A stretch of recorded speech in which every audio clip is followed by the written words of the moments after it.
I'm really excited to be hosting the Agility in Government Forum today. Both agility and innovation are really key to our work at Apolitical. We've got three incredible, if I may say, extraordinary leaders with us today, and I hope you leave feeling as inspired as I did when I first talked to them yesterday. Eric, I'm gonna start with you. Oh, okay. Could you tell us a bit more about your work at Freetown, and especially with the lens of how you engage the community and different kind of resources available? Certainly. Hello, everyone. My name is Eric Hubbard. I am Senior Advisor to the Mayor of Freetown, Sierra Leone, and the Technical Advisor to the Freetown the Treetown campaign. It is designed as a community growing model, where we have set, in the context of our global agenda for the city, we've set a fairly ambitious agenda to increase tree and vegetation cover by 50% of 2018 levels over a period of 4 to 5 years, up to 2024. In order to take a chunk out of that, sort of ambitious goal, we've set a program, we've built or co-designed a program with communities to plant and grow 1 million trees over a period of 3 to 4 years. Now, this growing of trees is a critical decision, and it's distinctly different from the idea of simply planting. We are growing through a model where communities take the responsibility, for deciding where those trees should be within the context of the types of hazards that are affecting the various communities, from heat stress to flooding to landslide susceptibility to water shortages. All of these things are happening within our city because of the level of urbanization that's happening, the level of development, sort of exacerbated by climate change. So we have a city that's designed for 400,000 people that currently has 1.5 million. By 2030, we'll be at 2 million. It is highly urban, and it is also what we call majority vulnerable. We have 74 informal settlements across that space. 35% of all of the landmass in the city is informal. So we have high levels of vulnerability in that space. So we have looked at the entire space and have worked with communities in the most vulnerable areas to structure a process to plant and grow trees. We look at trees as infrastructure. We look at trees as ecological infrastructure designed, as to create a frontline, sort of resistance, to the climate shocks that are with us and that are coming. And the way that we structure this process is through we value our natural capital in such a way where we first look at 2 levels of resource mobilization that comes from the process. We build a circular economy, sort of that where communities who are growers are receiving resources to continue the growth.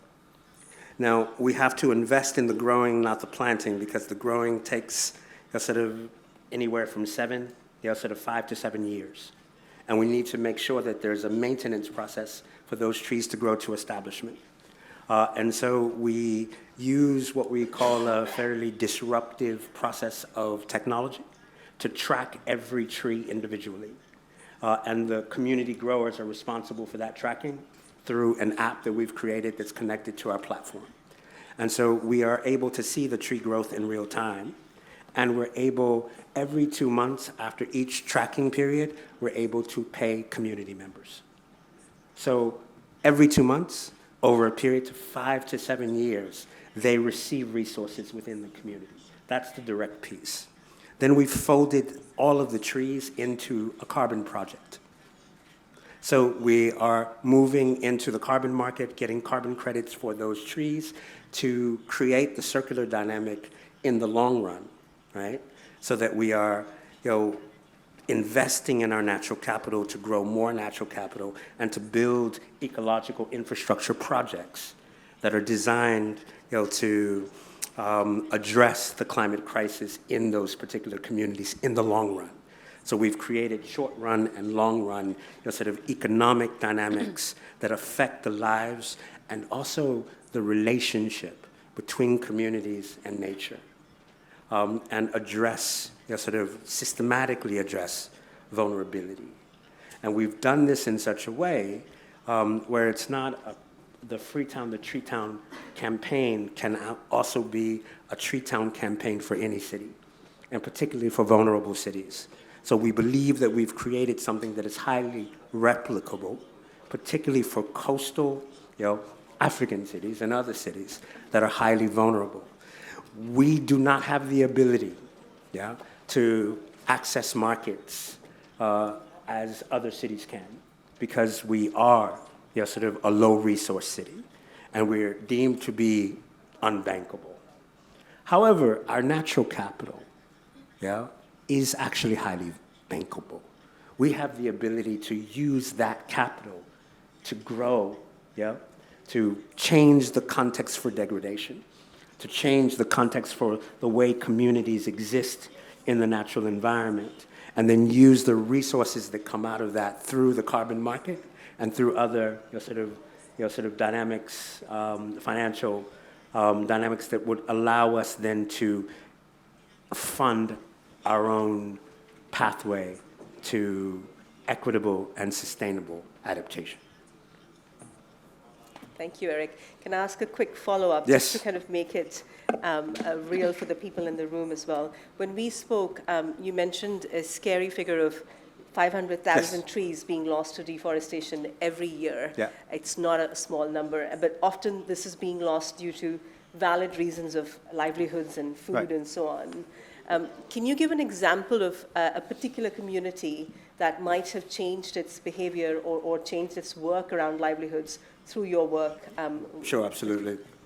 Well, the thing is this: in order for people to live, sort of culturally, there are dynamics that are at play. Like, for instance, the way people cook and the way they engage in livelihoods. They use trees to do it.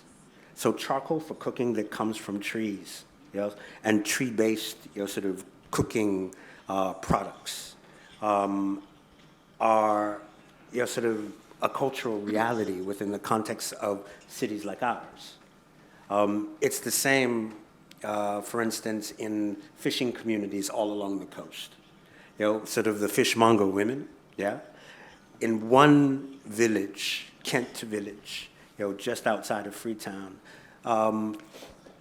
30,000 trees a month is what they use in order to smoke the fish that they actually catch. Because they catch it, and the way that it's actually sort of goes into the market, they have to smoke it first, right? And so the smoking of the fish sort of is done through the cutting of trees and the use of charcoal. And the very trees that they actually cut are the mangroves that are in that area. Now, once they've cut the mangroves that are in the area, the mangroves are where the fish spawn, right? So they have been losing access to fish because of the way that they actually sell their product, right? So the idea then is some of those things are the negative forces sort of are naturally reinforcing.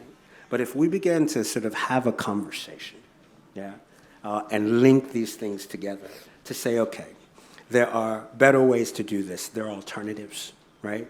And so one of the alternatives that we set up is along that coast, we set up solar drying stations for the fish.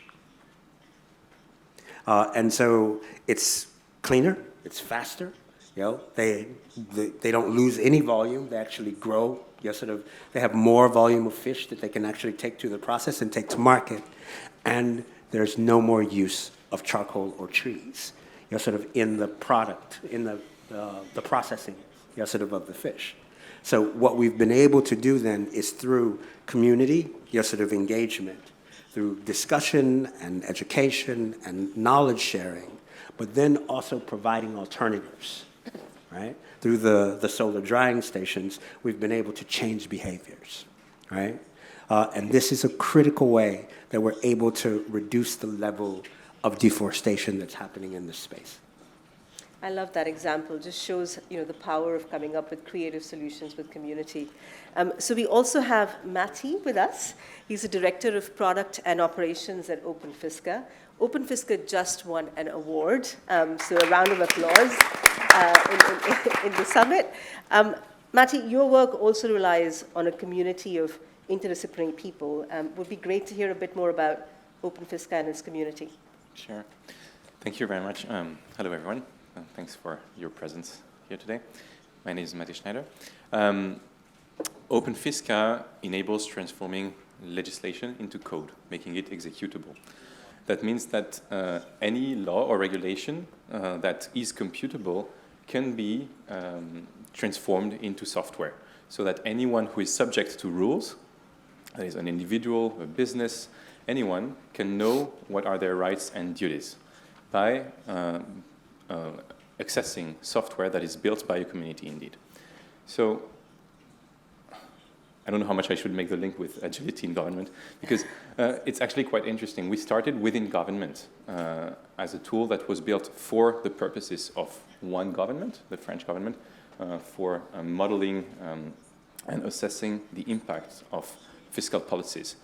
And once we had this model of legislation that was made available for economists, we realized that actually we could also do more with this. We could enable people to know how the law applied to their specific case. Providing, for example, a benefits assessment tool, enabling anyone to know which social benefits they can claim, which is one of the hard tasks in delivering this sort of social policy. You might enact laws, but then how do the people know that they are entitled to them? Especially those people who are most disenfranchised usually have a harder time accessing those rights. We also demonstrated that the same model of legislation could be used to help businesses assess the cost of a new hire, thus unblocking employment. Once this was demonstrated in France, we realized during the Open Government Partnership Forum in 2016 that actually we could do the same thing with the same engine for other governments. And that's how we invested in documenting and making this more reusable, leading to the adoption of Open Fisca across several continents. New Zealand, for example, has been using Open Fisca for 5 years now in production. We also have, in the last year, seen adoption from NGOs, modeling, for example, the USA or the UK system. We have prototypes in Senegal, Mali, Côte d'Ivoire. So we have really scaled this, and indeed, what started as a government initiative now is still maintained and sponsored by governments, but also includes other actors. So this big community now that contributes to one shared engine worldwide also has local chapters that collaborate on modeling some specific jurisdiction. Economic researchers, government agencies, but also NGOs, sometimes even individuals can contribute modeling of their own legislation. Now, as you can imagine, when I heard this, I got really greedy and I asked him if this was applicable to everything and anything, and it's not. So what are some of the constraints, Matti, for Open Fisca? So Open Fisca, as its name states, is for fiscal law, first and foremost, because that was where it started. So anything that is computable can be modeled with Open Fisca. Taxes and benefits are the first and main use case, but we also have some countries that are pushing this a bit further. For example, Australia is experimenting with having its national building code in there. But when you start thinking of it, it's a bit more tricky, because a building code is not about calculating values out of a set of inputs, saying if you have this threshold, then you will have this percentage. It's more about describing circumstances and then having a set of obligations. So we are very curious what this community will do with Open Fisca. However, one thing that we already know for sure, both because it is a limitation, but also because we do not want to go there, is anything that is related to criminal law. There is no way one could model any situation and say, well, given the circumstances, that person should be guilty to that time in prison. Of course, in this case, there is human judgment involved, and we cannot, no software can predict the specific situation. Some might want to use machine learning for this, and I want to make really clear now that Open Fisca is not about machine learning. Open Fisca is about algorithmic transparency. It is about making clear in software code what are the rules that are already written in legislation. It is not about learning on the set of outputs, of outcomes, and replicating it in the future. This would block societies in their previous judgments forever, always replicating prejudice, always replicating and preventing change. So this is not what we are about. We are about making law understandable, transparent, actionable, and improving the delivery of public services. Interesting. Thank you, Matti. So we also have Her Excellency Diana Rodríguez Franco, Secretary for Women's Affairs in Colombia. Diana, I was really struck by your work with the care blocks and just how important the human-centered design was for the work. So I'd love to for you to share a bit more about that. Thank you. So thank you all for being here. And so indeed, I come from the city government of Bogotá. And what we decided to do in Bogotá with the first woman-elected mayor was to address a problem that is common worldwide, but highly invisible. And it's the care burden that falls disproportionately on women's shoulders. So women devote their lives to cooking and cleaning and taking care of children and people with disabilities and the elderly. And they do it in an unpaid fashion.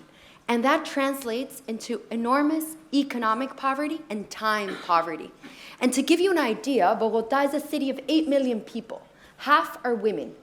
Of those 4 million, 30%, 1.2 million women devote 10 hours in average per day to doing all this care work without being paid.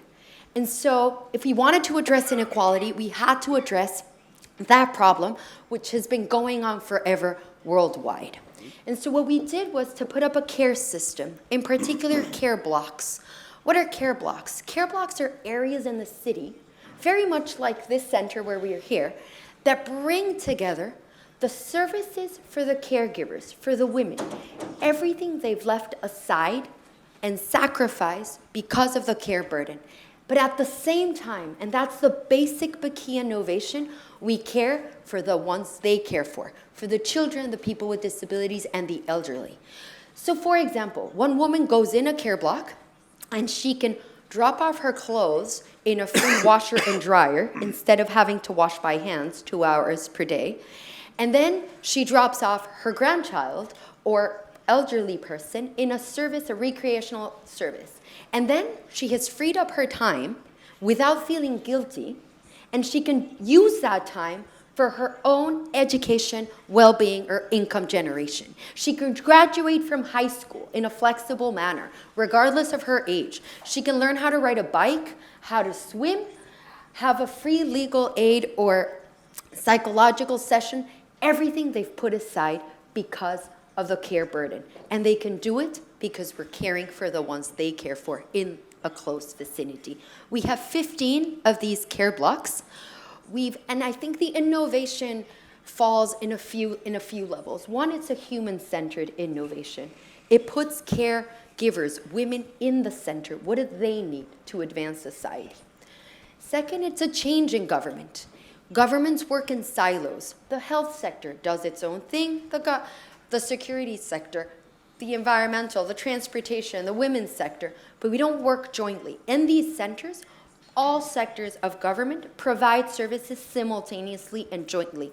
Third, in existing infrastructure. It's a different way to plan a city and a different way to optimize existing infrastructure, which is commonly underutilized.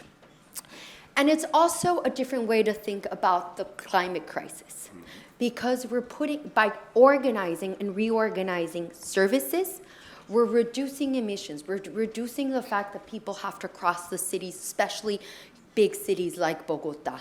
So it's a human-centered innovation that can bring results in different areas. Brilliant. At the first glance, it can sound like the main beneficiary of this is the woman receiving the services. But when we spoke about it yesterday, there was a very clear gain for the government, whether it's sort of the health and so on. So I'd love for you to touch upon that.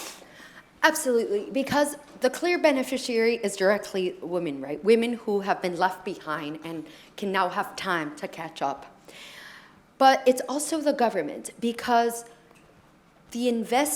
currently the excess care is being treated mostly by the health sector. So women who are engaged in this care work nonstop are having severe mental and health problems.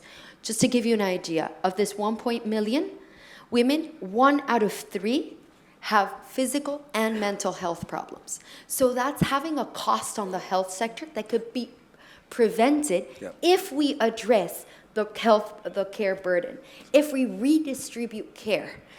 What's happened is not only are we not recognizing care and the role of care and how it sustains society and families, but we're not redistributing care. So redistributing care can save us expenses in the health sector, in the environmental sector, and of course in the costs of inequality. Thank you. In the last 5 minutes, what I'd love for all of you to share is just some 1 or 2 top learnings or takeaways from your work so far. So if there were people in the audience wanting to implement this or learn from this, what would you say is the top takeaway? Should I start from Eric? Sure. Let's see. In order for locally led adaptation to be implemented, particularly in sort of low resource environments, one of the first things that you need resources. In order for us to start with 1 million trees and sort of move those 1 million trees into a process that creates and generates resources so that we can sort of do broad scale ecological infrastructure and sort of produce mitigation co-benefits, there has to be a context for us to be able to start with something. And we were able to get resources from the World Bank. We were able to get resources from Bloomberg Philanthropies, sort of to get us started. But many cities don't have this possibility. And so as I think about the idea of agility in governance, right, in governments, this idea of becoming agile, sort of, it's an exercise in capacity, in mobilizing capacity. And many governments, and particularly sort of low-resource cities that sit at the front line of the climate crisis, do not have this agility, do not have this ability to access resources that have to come through sort of international funding mechanisms. And they also don't have the ability to get the resources from central government, which doesn't have the resources to distribute to all of the cities that require it and to all of their citizens. And it could be sort of a context for being stuck. And so what we've tried to do is think through those processes. And so even in this context of what Matti was talking about, the idea of how we understand the systems that we are in, and how we create different levels of quantification to understand those dynamics and apply them directly. So we have a couple of learnings. The first is that it is possible if you actually assess and understand the value of your natural capital. You understand the value of that natural capital. You understand systems that are sort of easier to move into, like the carbon market. It's not a panacea, but it is it provides more flexibility. So there are these flexible options out there for low resource cities, but you have to sort of be able to understand your own dynamics. And so a natural capital assessment, a cost-benefit analysis in terms of sort of how you actually structure your processes that lead you to adaptation, and sort of the kind of, if we're talking about natural capital in terms of, let's say, mangroves, sort of across your coast, then we think about that in the context of what we call blue carbon. So it has the ability to both, sort of store and sequester carbon. That storage and that sequestration is an opportunity in a market that can create resources to sort of build adaptation processes that will allow, sort of for a changed, equitable future for the most vulnerable communities in a society. So understanding what you have, what it means, and how to translate it into markets is a critical piece in terms of understanding adaptation and not being fooled, sort of by the choice between mitigation and adaptation. It's a false choice. The context is adaptation with mitigation co-benefits, and then understanding how you can value the natural capital you have and move into flexible markets to create resources that are equitable and sustainable. I think that's a tweetable sentence right there. The mitigation and adaptation is a false debate in itself. But thank you so much. These are all incredible stories and leaders. If you haven't seen their exhibit at the Edge of the Government exhibit right next to this hall, please do make the time. They've been spending all day tomorrow and today, is that right? In the afternoon. So please do spend the time to visit them. Thank you so much, and we'll take time to set up for the next session. Thank you.